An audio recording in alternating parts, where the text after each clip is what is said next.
Pronto. A partir de agora estamos gravando o nosso horário aqui, certo? Então, uma aula sobre a classificação do relevo brasileiro.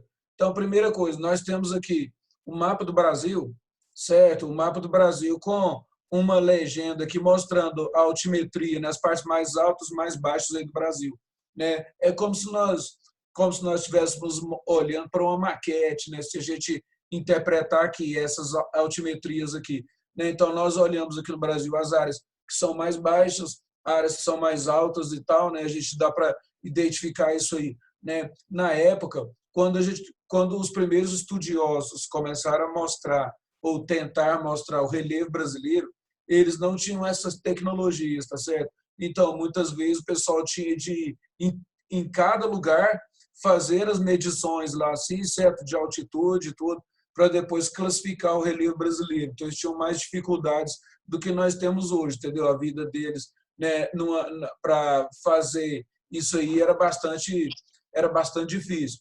Agora nós temos o seguinte, aqui, essas partes mais baixas aqui, né, as características principais aqui que a gente pode observar, a parte bastante baixa aqui da região amazônica, tá certo? Então, aqui, pegando aqui do início do Rio Amazonas, descendo aqui até lá a sua foz, áreas bastante baixas, né? E aqui nós temos essa outra parte aqui que o nosso relevo já vai tendo altitudes maiores, né? Nessas áreas aqui de depressões. Depois nós temos, né, planaltos bastante altos aqui na região sudeste aqui, tá certo? Região sul também, algumas áreas de bastante elevação.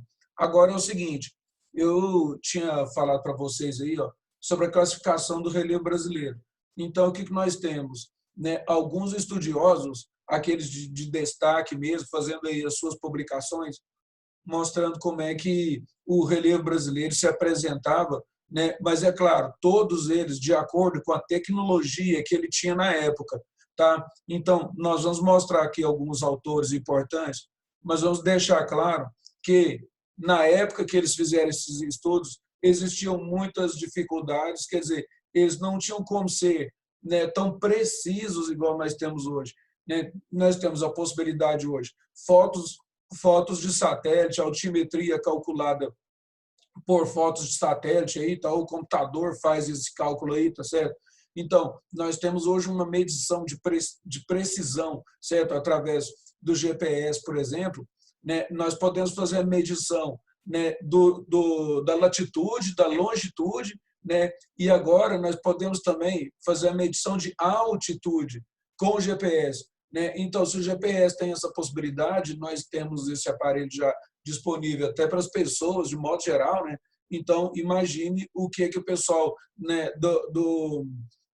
da NASA, por exemplo, lá dos Estados Unidos, o que é que eles têm. Né? Então, eles têm uma capacidade enorme de fazer essas medições aí, igual eu disse, latitude, longitude e agora de altitude. Então, não precisa de você ficar viajando, indo em todos os rincões, né, todos os cantos do Brasil aí, para poder fazer uma medição dessa, entendeu? Então, nós podemos realmente fazer essa medição aí por computador.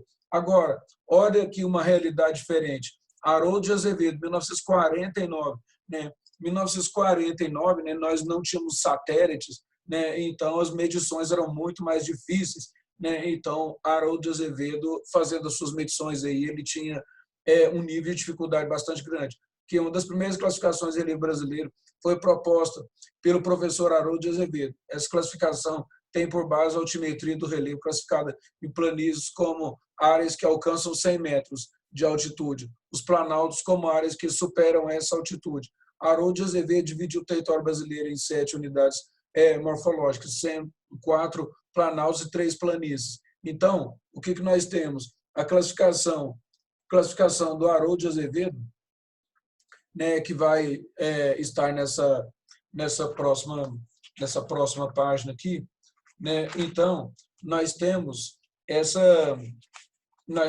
classificação aqui. Então, eu queria deixar claro aqui, destacar com vocês, né, essa pouca possibilidade de fazer essas marcações aqui. Ó. Então, ele sempre fazia as marcações, mas deixando espaços bastante grandes assim, certo? Então, você pode dizer hoje que era uma marcação, né, mais simples, né, digamos assim, ele não tinha condição de fazer um mapa com muitos detalhes.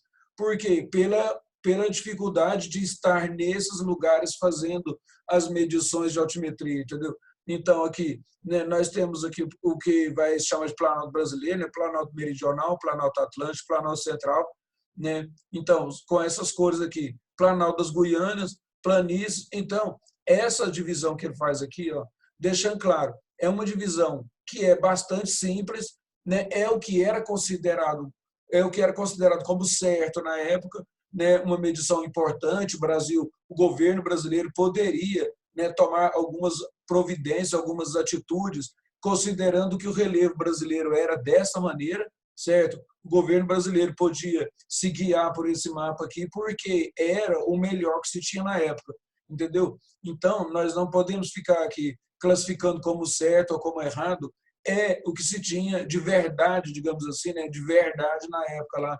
Então, eram os estudos aqui de Haroldo de Azevedo, né? Então, depois, ainda mostrando aqui nessa página nossa aqui, nós temos, né, 1989, né, então o estudo, né, de Jurandir Ross. Então, Jurandir Ross vai nos dar aí um mapa com mais precisão, entendeu? Ele vai dar um mapa com mais características, com mais divisões. Quer dizer, agora você tem mais detalhes sobre cada uma daquelas regiões, detalhes de altimetria, tá certo? Então, o governo, quando vai tomar lá suas providências, quando ele vai distribuir, né, a quantidade de incentivos para aquelas regiões, né, quando ele vai fazer a sua política, por exemplo, de agricultura, ele tem que saber sobre isso, tem que saber sobre esses detalhes, né, onde se pode mais investir em uma determinada fonte econômica, outra noutra, entendeu? Então, agricultura num lugar dá mais certo, no outro lugar mineração, né? Então, o conhecimento da altimetria do país é bastante importante, tá certo? Então, aqui nós temos a questão de Jurandir Ross, ampliou a classificação do relevo brasileiro apoiado em respostas anteriores a dados detalhados sobre a geologia, relevo, clima, hidrografia, tipos de solo, cobertura vegetal obtidos através de técnicas modernas de cartografia no projeto Radam Brasil. Então, através de novas informações, traduzindo-se, através de novas informações, né, que ele pôde colher, então ele pôde fazer o mapa com mais detalhes, entendeu? Então seria mais interessante olhar esse mapa aqui, mas já estamos em 89, né? Então no caso em 1989, nós temos um mapa com mais detalhes, por quê? Por causa dessa possibilidade, tá? Então, as aerofotogrametrias, certo? Então aqui, ó, aerofotogrametrias poderia tirar fotos com qualidade, né, daquelas regiões ali, também já 89, estamos falando aí, né, com fotos de satélite com qualidade aí, tá certo? Então, seria interessante esse desenvolvimento aí. Antes dele um pouco, né, Aziz Nassib Al-Saber, né, 1970, né, também ele já tinha um mapa aqui um pouco mais detalhado, né, mapa mais detalhado aqui, e aí o Brasil poderia ter um conhecimento maior do seu interior aqui, tá certo? Da altimetria do relevo. Depois, Jurandir Ross, né, com essa outra possibilidade. Agora, preste atenção numa coisa. Eu passei mais rapidamente sobre esses autores aí, certo? Sobre esses geógrafos, por causa de uma coisa.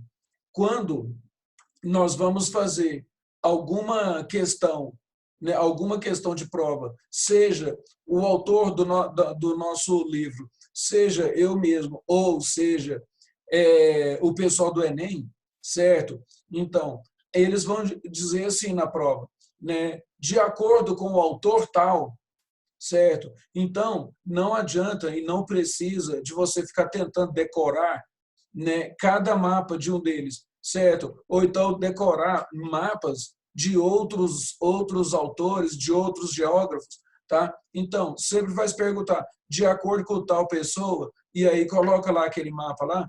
Então, o que você tem que saber é interpretar esses mapas, tá? Cuidado com essa ideia de ficar decorando mapas, tá? Então, não se usa isso, né, o pessoal do Enem tem essa consciência e vai querer saber o seguinte: o aluno que está fazendo essa questão, ele tem capacidade de interpretar esse mapa, de entender o que está aqui, né, de fazer uma leitura um pouco mais profunda aqui, assim, certo, para responder essa questão, né? Então tem que tomar cuidado porque alguns alunos tentam ficar decorando esse mapa que é de tal autor, mais esse, né? E ainda para não correr o risco, tenta ainda olhar outros mapas de outros geógrafos e tal, e você acaba confundindo os mapas. Na verdade, esses mapas nas questões de hoje, né, eles acabam vindo para você e você vai olhar o mapa e interpretar, né, o que é que a questão está pedindo. Tá? Então, tomar cuidado com isso, não adianta tentar decorar. Né? Isso é uma coisa mais antiga. Lá, antigamente, o pessoal tinha que ficar decorando mapas, inclusive, né, os professores pediam os alunos para fazer um mapa com a própria mão, entendeu? Então, né, nos dias de hoje, por exemplo, quem é que vai fazer o mapa com a própria mão? Né, com tantos equipamentos tecnológicos aí, com tanto GPS, com tanta possibilidade e os alunos fazerem o mapa com a mão. Se ele der um tremido ali, ele vai acrescentar uma baía lá dentro do Brasil, né? Ele pode acrescentar uma ilha, sumir uma divisa, por uma cidade de um estado na divisa, coloca a cidade dentro de outro estado, então fazer mapas com a mão aí, né? Nem o maior especialista aqui do Brasil hoje faz mapas com as mãos, tá certo? Principalmente esse pessoal, né? Se é muito especialista, usa tecnologia e faz um mapa do jeito que ele é mesmo, tá certo? Usando fotos de satélite e outras possibilidades aí, né? Então, nós temos aqui, já é o início da página 6 que eu estou acompanhando aqui com vocês aqui, né? Então, falando sobre essas divisões aqui que nós temos no Brasil aqui, certo? Então, aqui, quando nós temos esses riscos retos aqui, ó, que é que você observa aí no seu mapa, esses riscos retos aqui, então, isso aí que eles chamam de cortes laterais ou cortes diagonais aí assim no nosso mapa. Isso aí pode ser feito no mapa do Brasil ou no mapa de um outro país, assim que o autor acha que é necessário, mas esses cortes aqui, eles estão aí na nossa próxima página, ainda na página 7. Então esses cortes aí, eles mostram as elevações aqui, certo? Mostram essas elevações, né, de maneira lateral, para que os alunos possam ter uma ideia de subidas e descidas.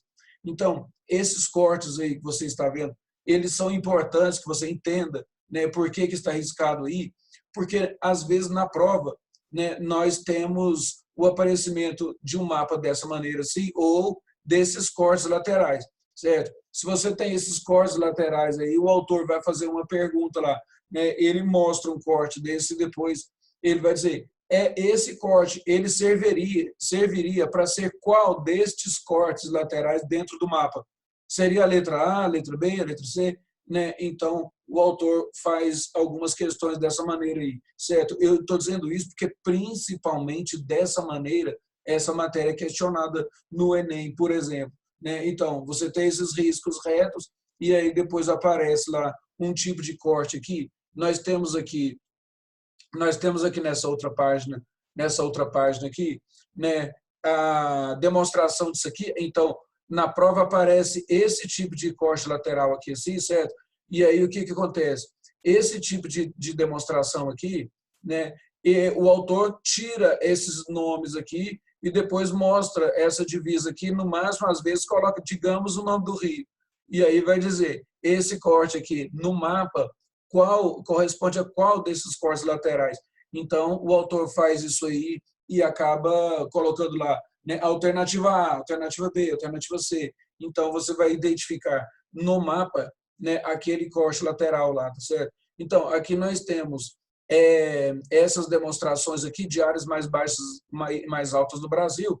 No nosso livro, a partir da página 7, né, está falando sobre cada um deles. Né? Então, agora é o seguinte, sobre cada um deles aqui, esses 28 pontos que o autor citou aqui no mapa, aqui, certo? Né? Então, ele fala sobre cada um deles agora.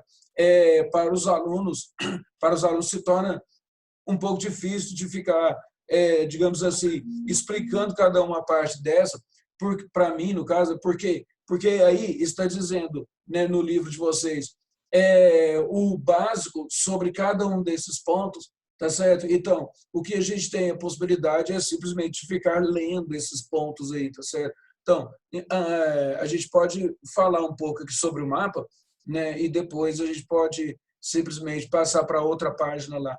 Então, o autor fala aqui, né, de um perfil dessas regiões aqui, certas planícies. São superfícies muito planas formadas pelo acúmulo recente de sedimentos fluviais, marinhos, lacustres. Isso aí foi interessante, a gente já tinha falado definições sobre definições de planícies, planaltos, depressões nas aulas anteriores. Depois, diferentemente de outras duas unidades, né, predomina as planícies do processo de sedimentação associado a terreno cuja altitude máxima varia em torno de 100 metros. Então, em relação à linha dos oceanos, você tem as planícies ali por volta de 100 metros no máximo, né? Então, são áreas baixas, recebem sedimentos, tá certo? Então, a planície é rodeada ali numa das suas laterais, né? Então, por áreas mais altas, que são as depressões, que são as áreas de planalto. Então, esses lugares mais altos perdem partes, perdem sedimentos, né? Areia, terra com humus, pedras, né? Vem todo aquele material descendo, material orgânico, e vão se situar ali nessas áreas de planície, tá certo? Então, aí depois o autor coloca que esse mapa aqui, com essas nomenclaturas todas aqui, né? Já falei 28 pontos que o autor destaca aqui, só que tem uma coisa, se nós quisermos fazer um estudo mais específico, por exemplo, né, da região sudeste, nós faríamos um mapa da região sudeste desse tamanho aqui, do mapa do Brasil, certo? É claro, com as distâncias proporcionais e tudo, nós faríamos um mapa desse tamanho aqui e poderíamos fazer outras divisões, tá? Então, esse mapa aqui é um exemplo de divisões que nós temos, poderemos fazer alguma coisa mais específica, né, se nós pegarmos diretamente uma das regiões. Depois, o perfil da região norte, né? Então, o corte AB, aqui, região norte, corte AB. Então, esse corte que vai mostrar essa distância aqui, quais são as elevações ou rebaixamentos aqui dessa região, né? Então, cerca de 2.000 quilômetros de comprimento, vai de altíssimas serras do norte de Roraima até o norte do estado do Mato Grosso. Unidades observadas no sentido noroeste-sudeste, planaltos residuais norte-amazônicos. Então, aqui ele vai falando nessas áreas aqui, né, planaltos residuais que vão passando por essa faixa aqui, né? E depois depressão marginal norte-amazônica, planalto da Amazônia. Então, eu disse para vocês uma série de nomes aqui, ó, uma série de nomes que, na verdade, você não precisa saber todos esses nomes, tá? Então, o que você precisa saber sobre essa questão de altimetria, se por acaso o autor colocar uma linha reta dessa aqui assim, né, um corte lateral daquele, né? Então, se passar para outra página aqui, se ele colocar um corte lateral desse aí, ele vai colocar dessa maneira. Imagine que ele coloca dessa maneira e o único nome que ele coloca aqui, por exemplo, fosse, no caso aqui que é Rio Parnaíba, se fosse aqui o Rio Amazonas. Então, aí você tem as questões de altimetria lateral dele, e aí depois ele iria colocar, né, na resposta ou aquele mapa ou os nomes, algumas características aqui, e você iria ter a ideia. Primeira coisa, para eliminar algumas alternativas, você iria ter como base aqui o Rio Amazonas, né? Porque poderia aparecer alguns nomes ou até partes do mapa de Minas Gerais, por exemplo, coisa que não teria nada a ver.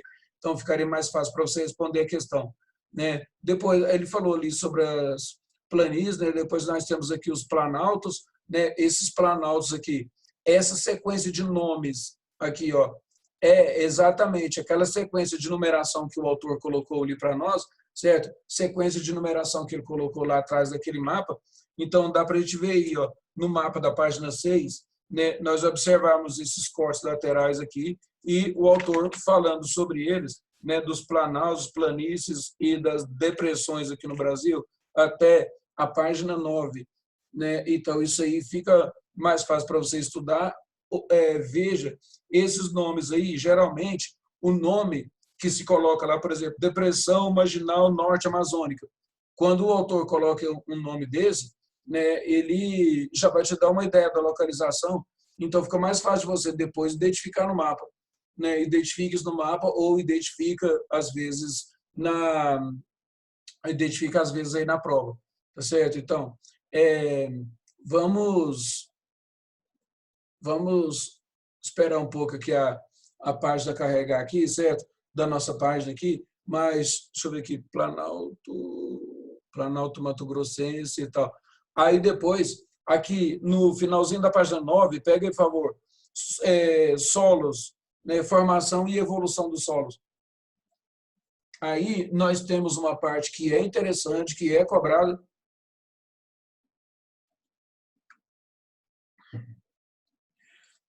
Uma parte interessante e que é cobrada, certo? É cobrada aí pelas pessoas que fazem as provas lá do Enem, as pessoas que escolhem lá as questões e tal, por causa de uma coisa. Olha aqui, ó, quando se fala em solos, né, nós temos uma relação direta aí nessa característica, nessa qualidade do solo ou nesse problema, né, um problema que o solo oferece, nós temos uma relação direta com a agricultura.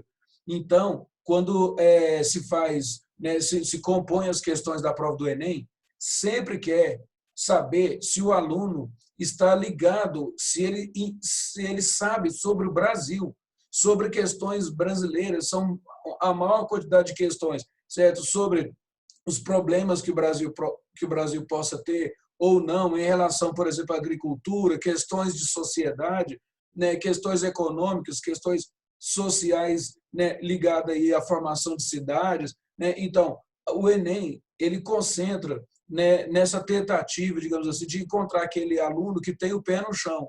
Não é aquele aluno especialista demais numa determinada matéria, né? Ele tem que ter um conhecimento bastante amplo. Agora, um conhecimento bastante amplo, principalmente do Brasil, né? Principalmente do Brasil. Quer dizer, se você fala em solos, em qualidade, né, de solo, em possibilidades de agricultura, né, aí já entra muitas outras questões aí, né, de distribuição de terras, de quantidade de produção, de êxodo rural, né? As pessoas daquela região se mudam para a cidade por quê? Né? Então, o conhecimento sobre o solo é muito importante, tá? Então, essa questão aí de formação de solos aí assim, certo? Quais os tipos de solo que nós temos, tal. Então isso aí é bastante importante porque o Brasil precisa de saber isso, né? Isso aí tem uma relação diretamente com a vida das pessoas, né? Igual eu disse, o Enem não quer um aluno que saiba sobre uma determinada matéria extremamente profundo, né, sobre aquela matéria e ele não tenha conhecimento sobre outras questões. O principal, aí, quando eu falo outras questões, são coisas, né, são características do Brasil, né, do povo brasileiro, da história do Brasil, da geografia do Brasil, da sociedade brasileira, da economia nossa. Então, o Enem é mais voltado, né, para esse tipo de questão, né? E aí, no caso, nós temos aqui a formação de solos.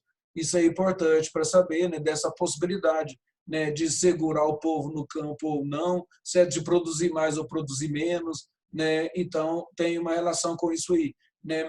Brasil com áreas enormes com possibilidade de agricultura, alguns países com áreas menores, porque às vezes tem a questão do solo interferindo, né? Problemas com desertos, muitas áreas alagadiças, né? Então, áreas que o solo não é propício para a agricultura, áreas muito montanhosas, né? Muito úmidas, muito secas, né? Tem relação aí na formação do solo.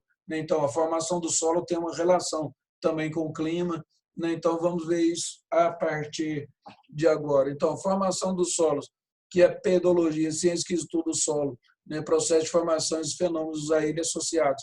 Podemos definir como solo como a camada superficial da crosta terrestre que resulta na decomposição das rochas do subsolo, né? Que o pessoal fala rocha-mãe devidamente fragmentada, contém substâncias orgânicas derivadas da decomposição de vegetais e animais, e ainda, presta atenção, essa questão de solo aí, né? Se você falar com alguém, né, um geólogo, por exemplo, o pessoal aí que tem essa linha essa linha de formação, você vai dizer o seguinte: solo é o quê?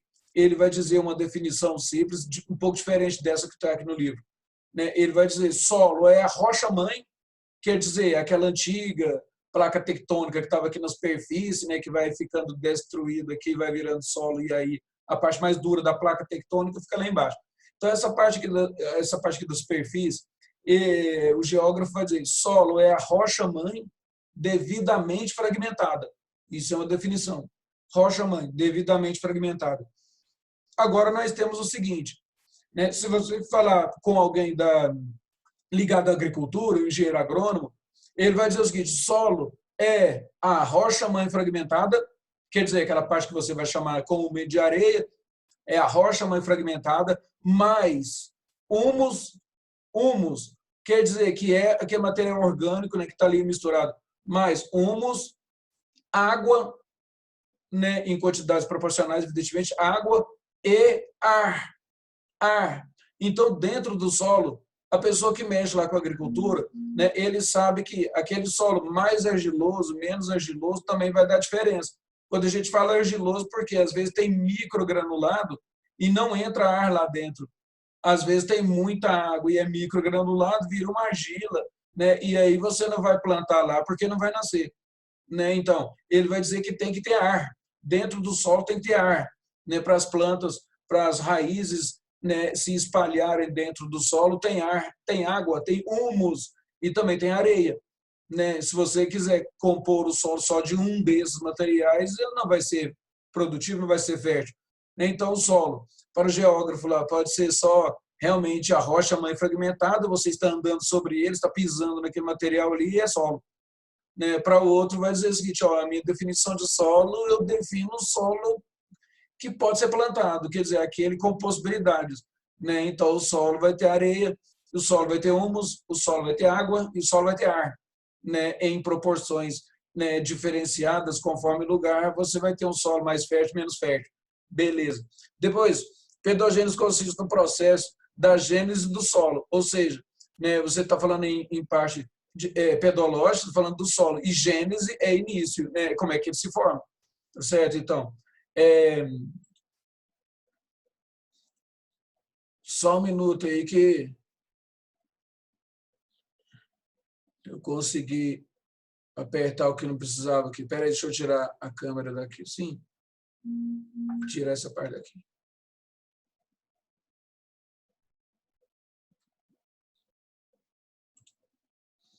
Então,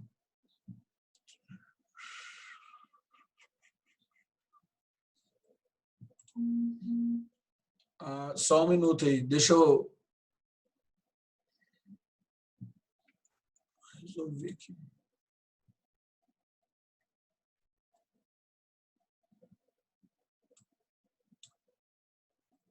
Agora sim.